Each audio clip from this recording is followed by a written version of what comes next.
16 महाजनपद, 16 महाजनपद का जो उल्लेख है वो अंगुत्तर निकाय में मिलता है, भगवती सूत्र में मिलता है ना, उसका उल्लेख। 16 महाजनपद में सबसे बड़ा महाजनपद जो है उसका नाम क्या था? मगध, है ना। 16 महाजनपद में सबसे बड़ा महाजनपद का नाम क्या है? मगध।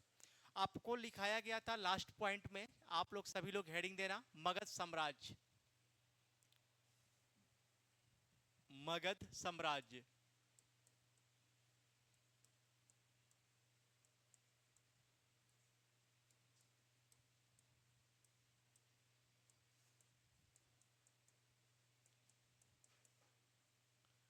मगध साम्राज्य। सबसे पहले मगध साम्राज्य पर शासन करने वाला वंश जो है उसका नाम क्या है? हर्यक वंश, है ना। इसके लिए ट्रिक लिखे थे क्या आप लोग? हाँ, अगर आपको देखना होगा सभी लोग उपस्थित थे, सभी लोग लिखे थे। हाँ, तो मगध साम्राज्य पर शासन करने वाले राजवंश में सबसे पहले नाम किसका आता है? हर्यक वंश का, हर्यक डायनेस्टी।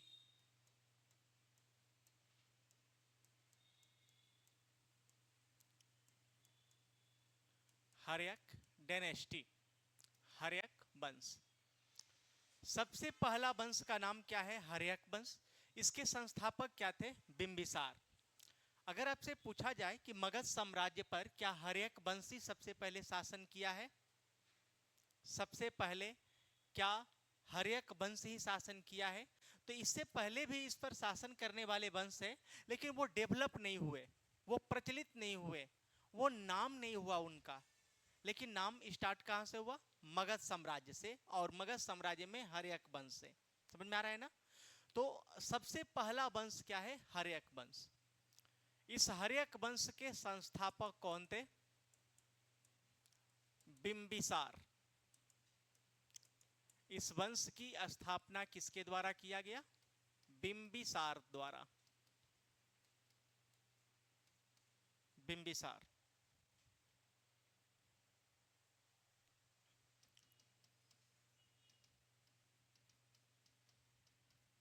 बिंबिसार मगध पर कुल 52 वर्षों तक शासन किया।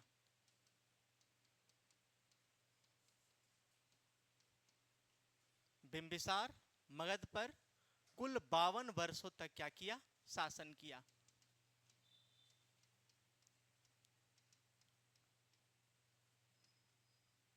यह बौद्ध धर्म का अनुयायी, अनुयायी का मतलब होता है मानने वाला, बौद्ध धर्म मानने वाला व्यक्ति था। बिंबिसार बौद्ध धर्म को क्या किया था? अपनाया था। यह मगध पर 52 वर्षों तक क्या किया? शासन किया।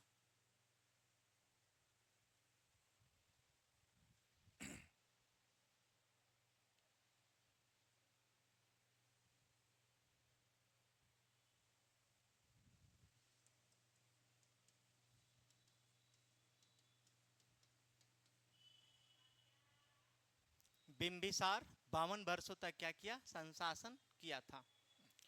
बिंबिसार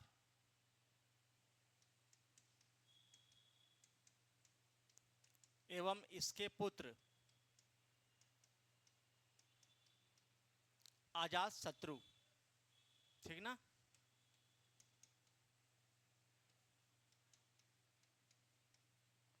बिंबिसार और इसके पुत्र अजात शत्रु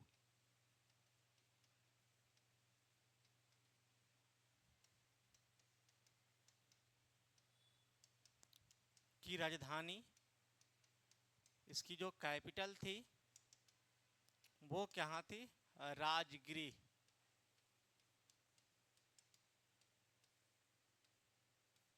राजगृह कहाँ है? बिहार में। बिंबिसार एवं इसके पुत्र अजातशत्रु की राजधानी राजगृह बिहार में थी। राजगृह को अब राजगीर भी कहते हैं, पुराना नाम इसका क्या था? राजगृह था। बिहार का सबसे पुराना जगह है राजगृह। राजगृह यहां लिख लेना ब्रैकेट में, बिहार का सबसे पुराना स्थान।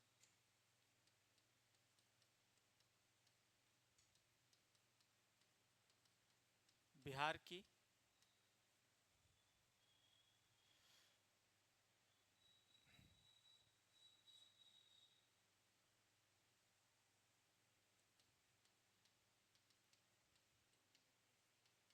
बिहार का सबसे पुराना स्थान, बिहार का सबसे पुराना स्थान क्या है? राजगिरी।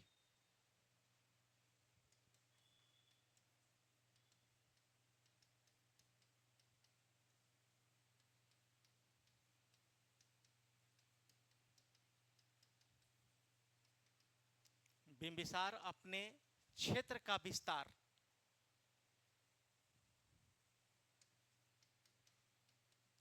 शादी या विवाह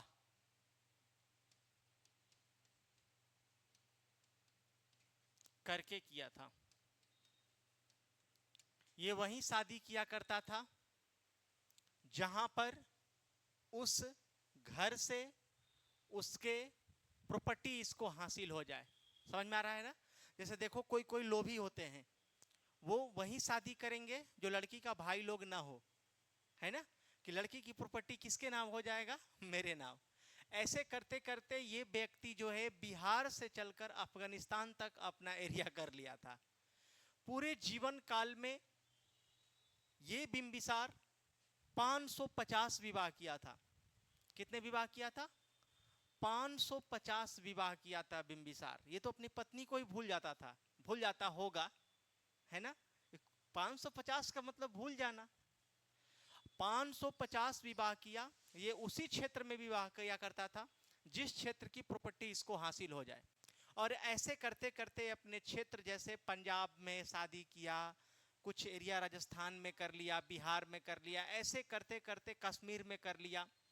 ऐसे करते करते उसका एरिया जो है बिहार से चलकर पंजाब अफगानिस्तान तक क्या हो गया? फैल गया। आज के डेट में पंजाब अफगानिस्तान, पंजाब और अफगानिस्तान का जो एरिया, पंजाब का मतलब पाकिस्तान, एक पंजाब हम लोग का भारत में है, एक पंजाब कहाँ है? पाकिस्तान में। जब भी पंजाब अफगानिस्तान का बात हो ना, तो ये पंजाब अपना वाला पंजाब मत समझो, वो पंजाब समझो। किसका? तो पाकिस्तान वाला, ठीक ना? तो बिंबिसार अपने क्षेत्र का विस्तार जो है शादी या विवाह करके किया था, ठीक ना? ये शादी कहाँ कहाँ किया? तो वैशाली में किया, राजगृह में किया, मतलब बिहार के कुछ क्षेत्रों में किया, कुछ यूपी के क्षेत्रों में किया, है ना? तो वैसे ये विवाह करते करते कश्मीर और पंजाब अफगानिस्तान तक अपने क्षेत्र को क्या किया? विस्तार किया। अब ये व्यक्ति इतना शादी में मकरूम था, इतने शादी विवाह किया करता था कि ये अपने बेटे को ही क्या हो गया? भूल गया। इसके बेटे भी क्या हो गए? जवान हो गए। बेटे का भी उम्र शादी करने लायक था, लेकिन अभी पिताजी ही विवाह कर रहे थे, ठीक ना? तो बेटा क्या किया? इसे मार दिया और मार कर खुद गद्दी पर बैठा। कौन? अजात शत्रु। बिंबिसार कलका का नाम क्या था? अजात शत्रु। अजात शत्रु भी वही काम किया जो इसके पापा किए थे। ये अपने जीवन काल में 255 विवाह किया। इसके लड़का, इसके पापा किए 550 विवाह और इसका बेटा किया 250 विवाह। यही वही काम किया जो इसके पिताजी किए। ये भी बौद्ध धर्म को अपनाया था, इसके पिता भी बौद्ध धर्म को अपनाए। अब इसके बेटे को मारा कौन? उदयन। कौन मारा? उदयन। और उदयन जो है इसे मारा सेम कंडीशन। उदयन क्या था? चालाक था। वो अपने बेटे को बचपन में ही विवाह कर दिया। उसको भी डर था कि जैसे हम मार रहे हैं अपने पिता को, मेरे पिता मारे हैं अपने पिता को, तो मेरा बेटा भी तो हमें मारेगा, वही रास्ता पर चलेंगे तो ये उस रास्ता पर चला, लेकिन ये कम शादी किया और अपने बेटे को पहले ही विवाह कर दिया, पहले ही उसको राजकुमार घोषित कर दिया। इसलिए उदयन क्या हो गया? बच गया। उदयन कुछ चीजों को चेंज किया। राजगृह से राजधानी चेंज करके पाटलिपुत्र लाया। कहां लाया? पाटलिपुत्र। और ये व्यक्ति बौद्ध धर्म को नहीं अपनाया, ये जैन धर्म को अपनाया, ठीक ना? किस धर्म को अपनाया? जैन धर्म को अपनाया। और उसके बाद से अब जो है उदयन, इसका क्या रहा? एक शासक, जिसमें मगध साम्राज्य में हर्यक वंश का अंतिम शासक उसका बेटा नागदशक बना, जो आप लोग ऑलरेडी लिखे हुए हो। हमें पढ़ना है मगध साम्राज्य, लेकिन हर्यक वंश, सुनाग वंश, नंद वंश थोड़ा सा पॉइंट है, उसको समझ लो। उसके बाद आपका मौर्य वंश स्टार्ट हो जाएगा मगध साम्राज्य में। क्योंकि मगध साम्राज्य में आपको पढ़ना ही है जो एक वंश है जिसका नाम है मौर्य साम्राज्य, यही आपकी टॉपिक है। बिंबिसार अपने क्षेत्र का विस्तार शादी विवाह करके किया था। यह 52 वर्षों तक क्या किया, शादी किया। यहां एक लाइन लिखना,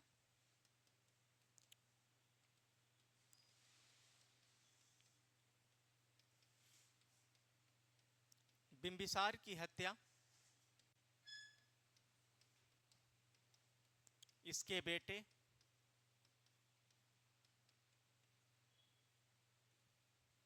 अजातशत्रु के द्वारा किया गया। 52 वर्षों तक क्या किया, शासन किया, और बिंबिसार की हत्या इसी के बेटे अजातशत्रु के द्वारा किया गया। अजातशत्रु के द्वारा किया गया।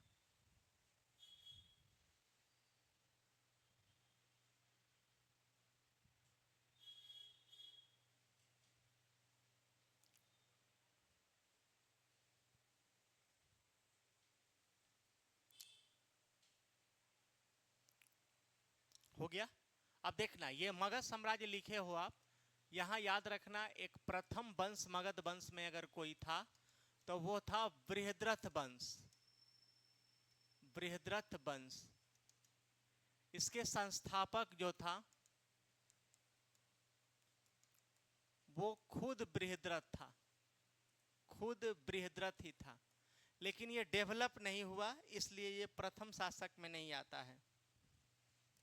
विकसित होने वाला, विकसित अगर प्रथम शासक है, यहां से ये स्टार्ट होता है।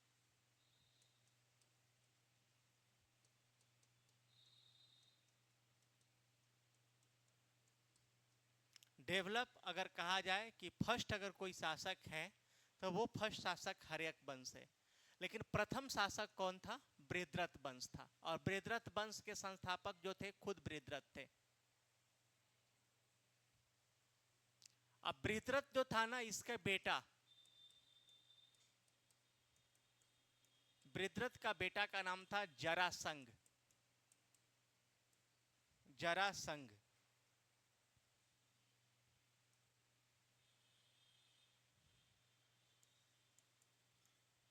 इसका बेटा जरासंघ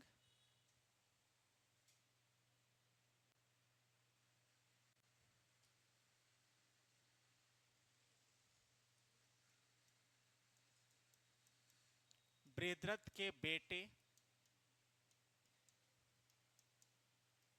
का नाम था जरासंघ। बृहद्रथ के बेटा जरासंघ को मल्ल युद्ध में भीम ने 2 टुकड़ों में कर दिया। भीम द्वारा, कुंती के पुत्र भीम का नाम सुने होंगे आप लोग। कुंती के पुत्र पांचों पांडव का नाम तो सुने होंगे ना। उस पांचों पांडव में भीम जो थे वो मल्ल युद्ध हुआ था, किसके किसके बीच, जरासंघ के बीच। जरासंघ को 2 टुकड़ों में तोड़ दिए थे। वो कौन, भीम। वही है सबसे पहला वंश, बृहद्रथ वंश। तो अगर आपसे क्वेश्चन ये पूछे कि मगध साम्राज्य पर शासन करने वाला और डेवलप शासक कौन है, तो हर्यक वंश। विकसित शासक कौन है पहला, तो हर्यक वंश। लेकिन शासन पहले कौन किया है, मान लो वो डेवलप नहीं हुआ क्योंकि उसका साम्राज्य ज्यादा दिन तक नहीं चल पाया। ये लोग अपने साम्राज्य के, अपने वंश को आगे बढ़ाए, ये अपने साम्राज्य को आगे नहीं बढ़ाया, इसलिए ये कम डेवलप है और ये तुरंत क्या हो गया, समाप्त हो गया। तो सबसे पहले अगर कोई प्रथम वंश है वो है बृहद्रथ वंश। बृहद्रथ वंश, बृहद्रथ वंश के संस्थापक खुद बृहद्रथ थे। बृहद्रथ का बेटा जरासंघ को मल्ल युद्ध में भीम ने 2 टुकड़ों में कर दिया, ठीक ना, 2 टुकड़ों में उसको काट तोड़ दिया था। जरासंघ का नाम सुने होंगे आप लोग, महाभारत जो भी देखे होंगे, जरासंघ का भी नाम सुने होंगे, भीम का नाम सुने होंगे, कुंती पुत्र कर्ण का नाम सुने होंगे, है ना। चलो, अर्जुन का नाम सुने होंगे, युधिष्ठिर का नाम सुने होंगे, नकुल सहदेव का नाम सुने होंगे। तो उसी में ये पॉइंट है।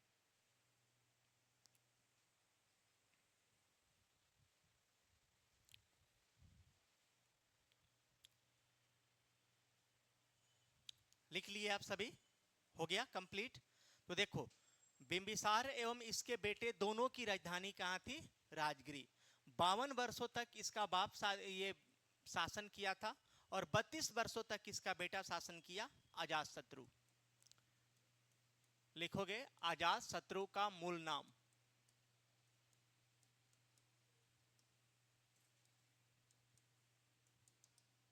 अजातशत्रु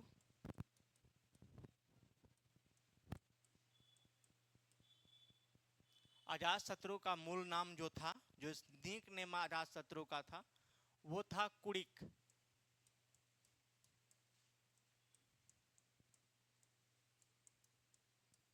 कुनिक।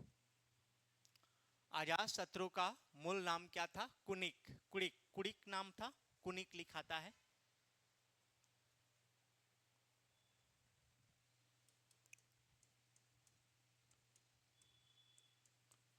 अजातशत्रु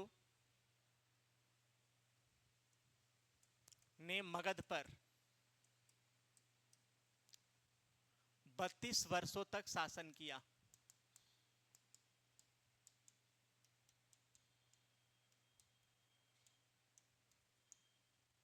अजातशत्रु ने मगध पर कितने वर्षों तक शासन किया?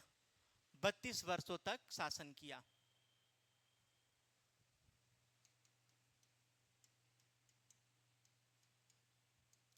यह पहले जैन धर्म अपनाया।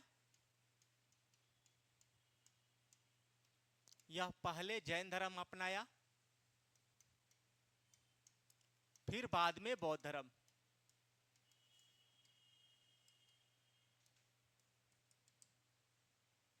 पहले जैन धर्म अपनाया, बाद में बौद्ध धर्म। इसका भी राजधानी कहां था? बोलो, इसका राजधानी कहां था? राजगिरी। बाप बेटा दोनों को तो लिखे थे ना आप लोग? बाप बेटे दोनों की राजधानी कहां थी? तो राजगिरी। इसके बाद आपको लिखना है अजातशत्रु की हत्या। क्या लिख लेना? अजातशत्रु इतिहास का पहला ऐसा शासक था। अजातशत्रु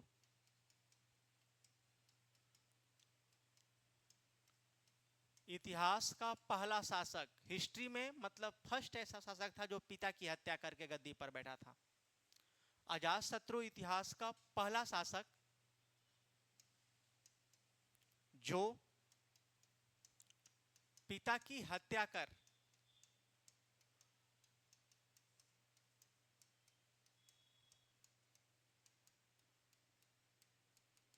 गद्दी पर बैठा। अगर आपसे क्वेश्चन कहा जाए कि पूरे हिस्ट्री का फर्स्ट ऐसा कोई शासक का नाम बताओ जो अपने बाप को मारकर गद्दी पर बैठा है, पहला शासक, वो कौन है? अजातशत्रु। मोगली पुत्र मिनी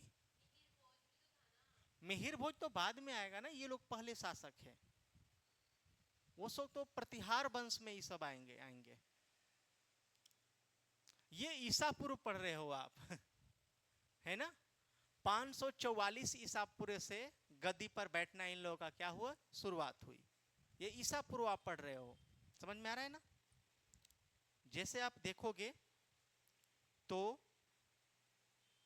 6ठी शताब्दी ईसा पूर्व की बातें पढ़ रहे हो आप, ठीक ना? तो अजातशत्रु इतिहास का पहला जो पिता की हत्या कर गद्दी पर बैठा। अपने पिता की हत्या कर गद्दी पर बैठने वाले बहुत से ऐसे शासक हैं, बहुत से ऐसे शासक हैं, लेकिन पहला शासक ये है।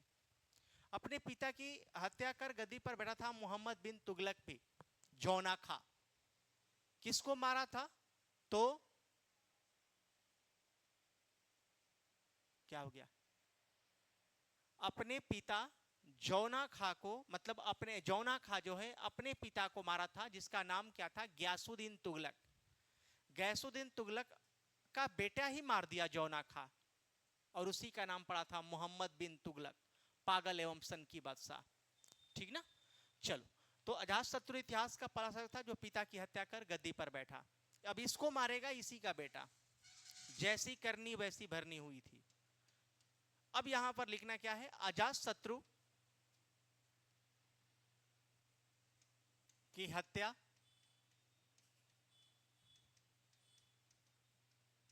इसी के बेटा कौन किया? उदयन के द्वारा किया गया। उदयन, उदयन, उदयन के द्वारा किया गया।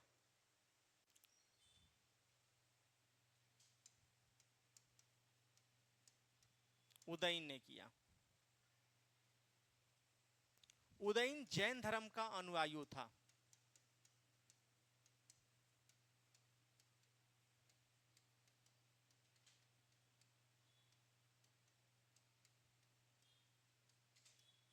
उदयन जैन धर्म का अनुयायी था। यह मगध पर 16 वर्षों तक शासन किया।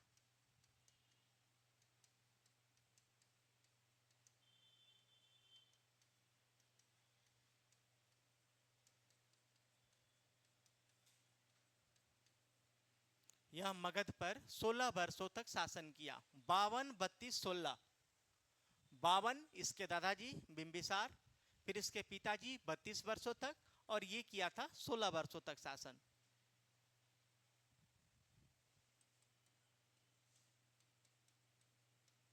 उदयन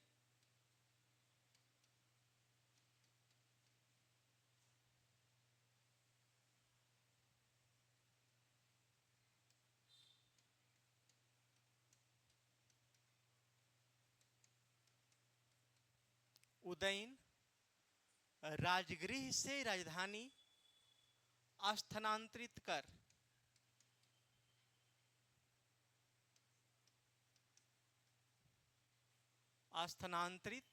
मतलब चेंज कर पाटलिपुत्र लाया।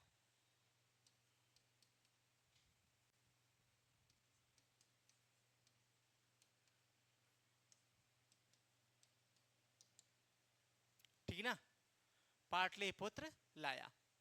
उदयन राजगृह से राजधानी स्थानांतरित कर पाटलिपुत्र लाया। फिर एक लाइन क्या बनता है? पाटलिपुत्र की स्थापना। ये पाटलिपुत्र कहां है? बिहार में। पाटलिपुत्र की स्थापना किसके द्वारा किया गया है? उदयन द्वारा।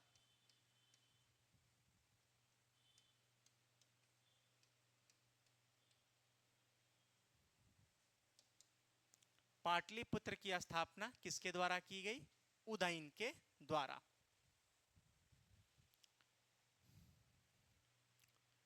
ये तीनों को जानना जरूरी था, इसलिए क्योंकि ये तीनों स्टार्टिंग के मगध साम्राज्य के व्यक्ति हैं। जैसे में सबसे पहले नाम आपके किससे सुना? बिंबिसार, उसके बाद अजातशत्रु, और उसके बाद क्या है? उदयन। उदयन का ही पुत्र था नागदशक, जो मगध की गद्दी पर, और ये हर्यक वंश का क्या रहा? अंतिम शासक रहा। ठीक ना? अब इसके बाद आपको शिशुनाग वंश कोई डेवलप नहीं है, नंद वंश कोई डेवलप नहीं है। नंद वंश के ही शासन में अंतिम शासक धनानंद था। धनानंद के ही शासन काल में सिकंदर भारत पर क्या किया? आक्रमण किया, और धनानंद को मारकर मौर्य वंश की स्थापना चंद्रगुप्त मौर्य के द्वारा किया गया। चंद्रगुप्त मौर्य आपके बारे में पढ़ना है, चंद्रगुप्त मौर्य के बारे में पढ़ना है आप लोगों को, क्योंकि मगध साम्राज्य के सबसे पहला अगर कोई मगध साम्राज्य में कोई डेवलप है तो वो है मौर्य साम्राज्य। जैसे 16 महाजनपद में आप किसको पढ़ रहे हो? मगध साम्राज्य में। वैसे मगध साम्राज्य में किसको पढ़ना है? मौर्य वंश को। समझ रहे हैं? 16 महाजनपद में पढ़ना था मगध साम्राज्य, और मगध साम्राज्य में पढ़ना है क्या? मौर्य साम्राज्य सबसे अधिक। और मौर्य साम्राज्य में भी सबसे अधिक किसके बारे में पढ़ना है? तो चंद्रगुप्त मौर्य और अशोक के बारे में। समझ में आ रहा है ना? ऐसे मौर्य साम्राज्य पूरा पढ़ेंगे, लेकिन चंद्रगुप्त मौर्य के बारे में ज्यादा पढ़ना है, और मेनली अशोक के बारे में, क्योंकि इससे क्वेश्चन ज्यादा रहता है। चंद्रगुप्त मौर्य का नाम लोगे तो मेगास्थनीज का नाम आएगा, सेलुकस निकेटर का नाम आएगा। चंद्रगुप्त मौर्य का नाम लोगे तो मेगास्थनीज आया, सेलुकस निकेटर आया, उसके गुरु चाणक्य का नाम आएगा। ठीक ना? हेलन का नाम आएगा, मेगास्थनीज का नाम आएगा, निर्याकस का नाम आएगा। तो ये सब किसके लिए है? चंद्रगुप्त मौर्य के लिए। अकबर जब पढ़ोगे तो उसमें कलिंग युद्ध का बारे में बताया गया है कि किस युद्ध के बाद अशोक ने शस्त्र को त्याग दिया, कलिंग युद्ध के बाद। अब ये कलिंग युद्ध क्या है, ये सभी बातों को एक एक करके हम लोग समझने का प्रयास करेंगे। इतने लाइन को कंप्लीट किया आप सब।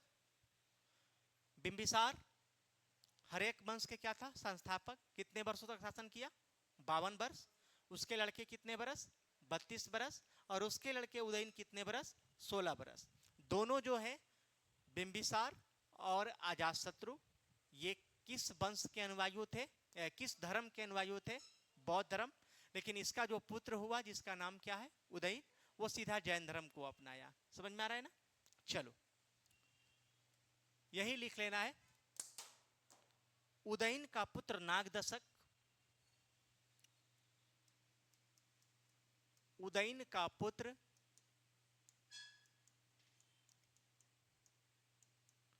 नागदशक हर्यक वंश का अंतिम शासक था।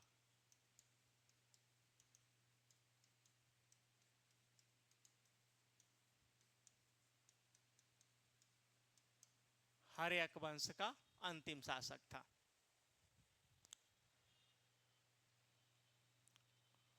अब यहां से स्टार्ट हो जाएगा आपका हर्यक वंश के बाद शिशुनाग वंश। शिशुनाग डायनेस्टी।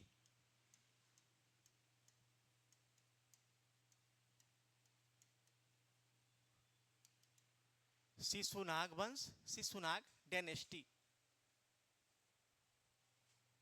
बस यहां समझना है इस वंश की स्थापना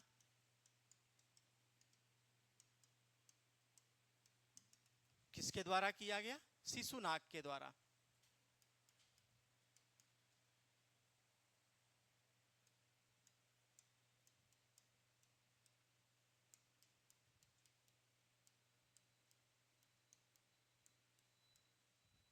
इस वंश की स्थापना खुद शिशुनाग के द्वारा किया गया।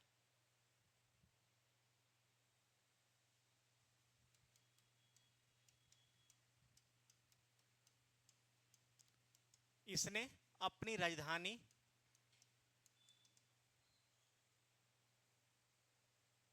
पाटलिपुत्र से हटाकर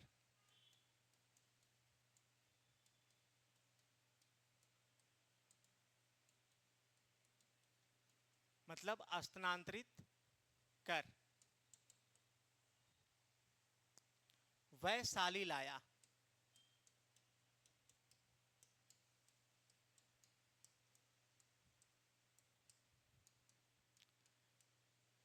हुआ क्या? तो उदयन जो है वो मगध साम्राज्य की राजधानी को बदलकर राजगृह से कहां लाया था? पाटलिपुत्र।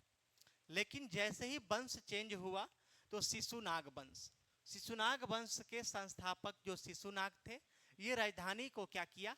चेंज करके कहां लाया? पाटलिपुत्र। उदयन कहां लाया? तो ये ला दिया पाटलिपुत्र से हटाकर कहां? वैशाली। फिर अब इसका बेटा बैठा गद्दी पर।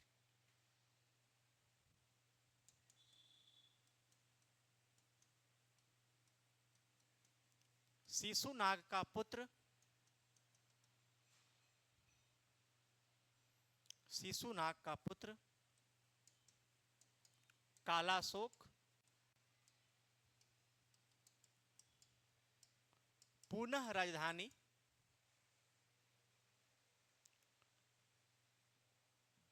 वैशाली से पाटलिपुत्र लाया।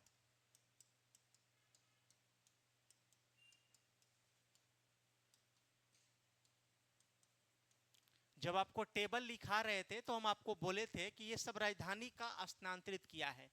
कोई राजधानी वैशाली में रखा, तो कोई पाटलिपुत्र में, तो कोई राजगृह में, ठीक ना? तो ये ऐसे किए हैं ये सब।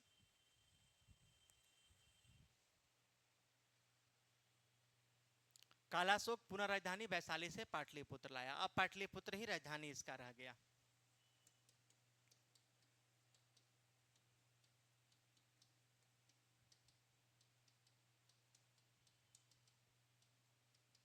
अब शिशुनाग वंश का अंतिम शासक जो हुआ वो है नंदीवर्धन।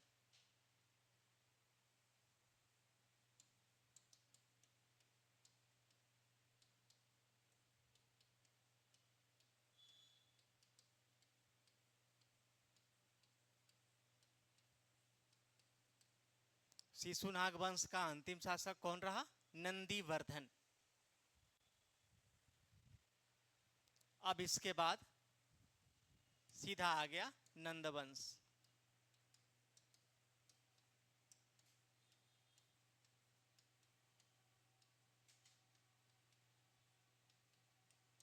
नंद डायनेस्टी, केवल संस्थापक लिखेंगे इसका। नंद वंश के संस्थापक कौन? महापद्म नंद।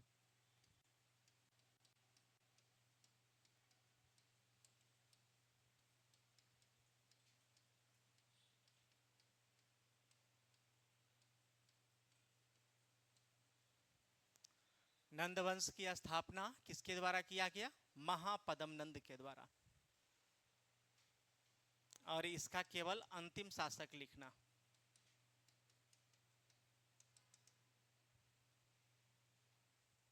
अंतिम शासक धनानंद।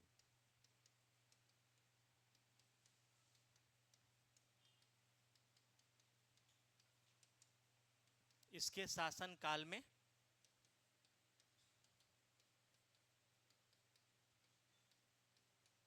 सिकंदर भारत पर आक्रमण किया।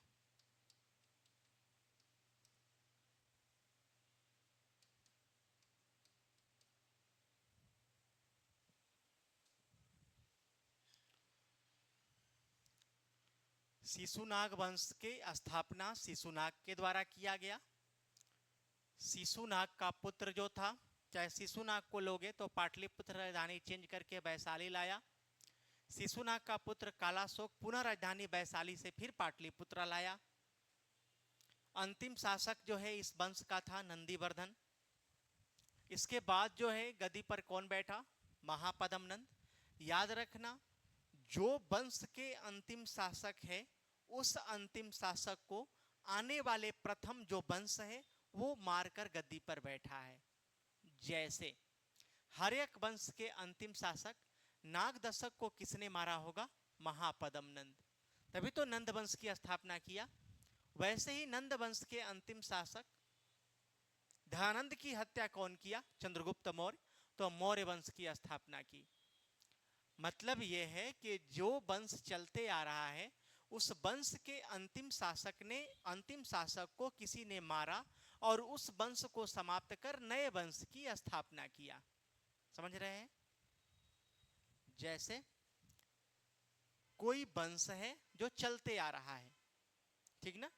अब उस व्यक्ति को मारा गया तो ये व्यक्ति अंतिम हो गया उस वंश का, और उस वंश के नाम चेंज करके जो मारा है वो गद्दी पर बैठा, तो वो उस नए वंश का क्या हो गया? प्रथम शासक हो गया। जैसे हर्यक वंश के अंतिम शासक का नाम नागदशक है, और नागदशक क्या हुआ? हर्यक वंश के अंतिम शासक बन गया। लेकिन नागदशक को मारा किसने? बोलो। शिशुनाग। तो शिशुनाग वंश के संस्थापक हो गया, इसके प्रथम शासक हो गया। फिर शिशुनाग वंश के अंतिम शासक कौन हुआ? नंदीवर्धन। नंदीवर्धन को कौन मारा? महापद्म नंद। तो महापद्म नंद फिर आने वाले जो वंश आया उसका प्रथम शासक हो गया। फिर महापद्म नंद के बाद नंद वंश के अंतिम शासक धनानंद की हत्या कौन करेगा? चंद्रगुप्त मौर्य। चंद्रगुप्त मौर्य करेगा तो चंद्रगुप्त मौर्य उस वंश का संस्थापक बन जाएगा। फिर इसके वंश को भी मारेगा कौन? इसके अंतिम वंश कौन होंगे? बृहद्रथ होंगे। बृहद्रथ को कौन मारेगा? बोलो। पुष्यमित्र शुंग। तब शुंग वंश की स्थापना होगा। जो आप टेबल लिखे थे इसके पिछले क्लास में वो याद रखना।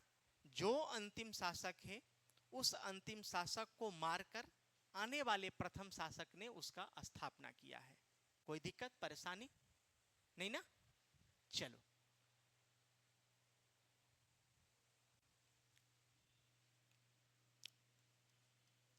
अगले पॉइंट में आपको लिखना क्या है?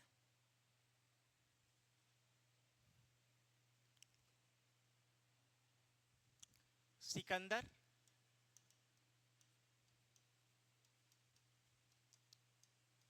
भारत पर 326 ईसा पूर्व में आक्रमण किया। सिकंदर भारत पर 326 ईसा पूर्व में आक्रमण किया।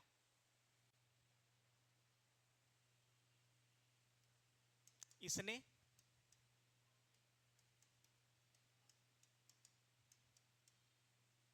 हाइडे स्पीच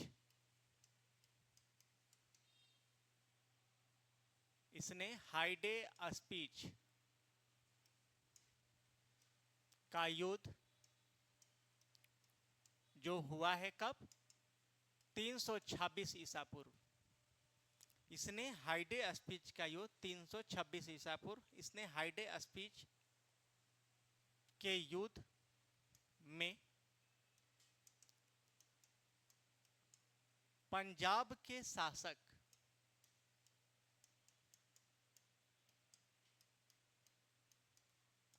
पोरस को हराया।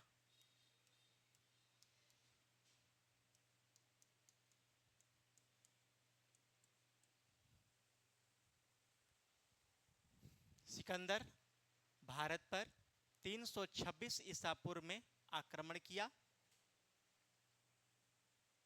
इसने हाइडे स्पीच के युद्ध में पंजाब के शासक पोरस को हराया था।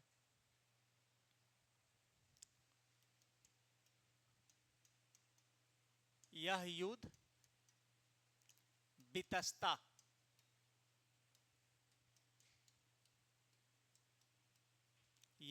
जो है बितस्ता, या ब्रैकेट में लिखना झेलम,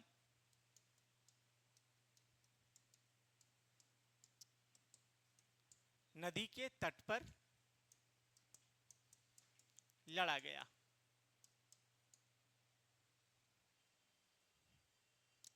अगर आपसे ये क्वेश्चन पूछे कि हाइडे स्पीच का युद्ध कब हुआ, तो 326 ईसा पूर्व में। फिर अगर आपसे क्वेश्चन से ये पूछा जाए कि हाइडे स्पीच का युद्ध जो है किसके किसके बीच में हुआ, तो सिकंदर एवं पोरस के बीच। किसके किसके बीच हुआ? सिकंदर एवं पोरस के बीच। किस नदी के तट पर हुआ? बितस्ता झेलम नदी के तट पर।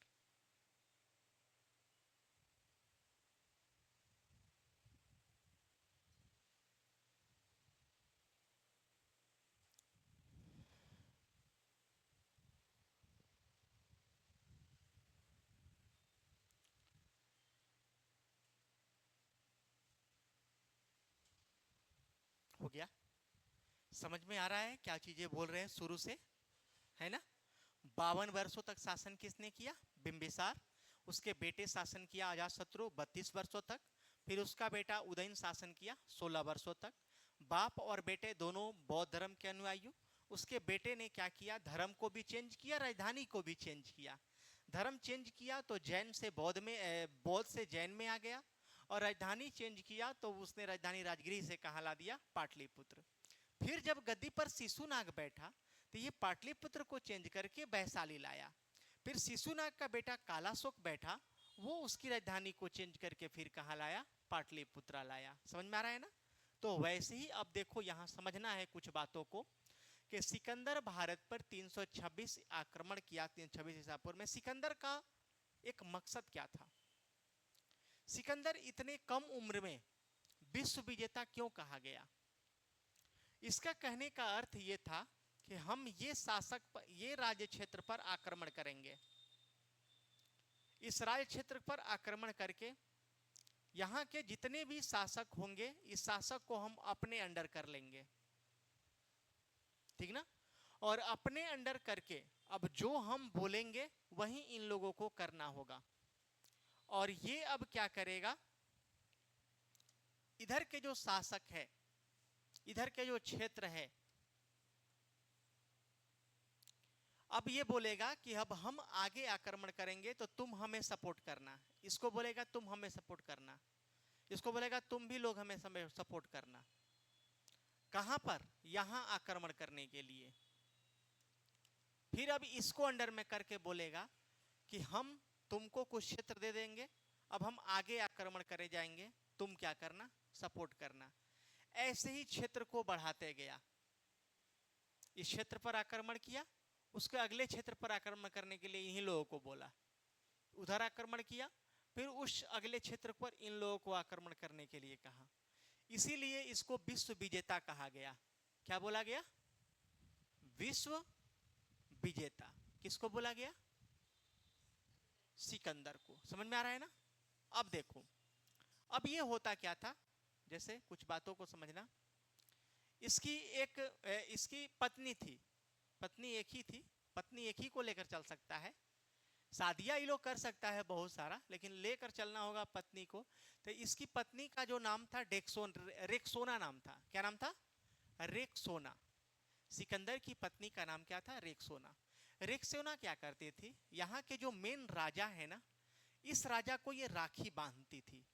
क्या बांधती थी? राखी। रक्षाबंधन के जो अवसर पर राखी होता है, उसी राखी को बांधती थी। राखी बांधने का मतलब ये था कि अब ये सिकंदर की जो औरत है, ये इन लोगों की संगी संबंधी हो गई। भाई मान ली तो भाई तो सपोर्ट करेगा ही ना। तो ये क्या करती थी, जिस राजा को ये हराता था उसको राखी बांधती थी और अगले क्षेत्र पर आक्रमण करने के लिए प्रेरित करती थी। फिर यहां भी अपने एक राजा को राखी बांध दी और इधर इसको, फिर यहां राजा को राखी बांध दी, फिर ऐसे ऐसे करते ये चला गया। तो पोरस को इसने युद्ध में हराया और पोरस को राखी बांधी और बोली कि भारत पर हम आक्रमण करने जा रहे हैं। वो नहीं बोली, मतलब सिकंदर बोला। सिकंदर तेज था, अपनी पत्नी से संगी संबंधी बना लिया और बनाकर अगले क्षेत्र पर आक्रमण करा। सिकंदर बोला कि हम अगले क्षेत्र पर आक्रमण करने जा रहे हैं, तुमको हमें सपोर्ट करना। पोरस बोला कि ये हमसे नहीं होगा, हम भारत के व्यक्ति हैं। पंजाब भारत में ही था उस वक्त, आज पाकिस्तान में है। पंजाब एक इंडिया में है और एक पाकिस्तान में है। बोला कि हम ये काम नहीं कर सकते, हम भारत के व्यक्ति से गद्दारी नहीं कर सकते, हम ये काम नहीं करेंगे। तो ये क्या किया, तलवार निकाल लिया। पोरस पर तलवार निकाल लिया। कौन? सिकंदर। बोला कि हम तुम्हें जान से मार देंगे। इसने सर को क्या किया, झुका लिया। बोला कि आप हमें सर कलम कर देंगे, सर कलम कर देंगे, फिर भी हम क्या करेंगे, सपोर्ट नहीं करेंगे। तो लास्ट में ये खुश हो गया सिकंदर, और खुश होकर उसको बख्श दिया। और अब ये रणनीति बनाने लगा कि कैसे हम भारत पर क्या करें, आक्रमण करें। अपने फौज को ब्यास नदी, कौन नदी? ब्यास नदी। क्योंकि आप पढ़े हैं तो आप पढ़े होंगे कि ये सिंधु का क्षेत्र है, याद आ रहा है? ये झेलम, ये चिनाव, ये रावी और ये ब्यास और ये सतलज। याद तो आ रहा होगा ना? पढ़े भी हैं आप लोग, भूल गए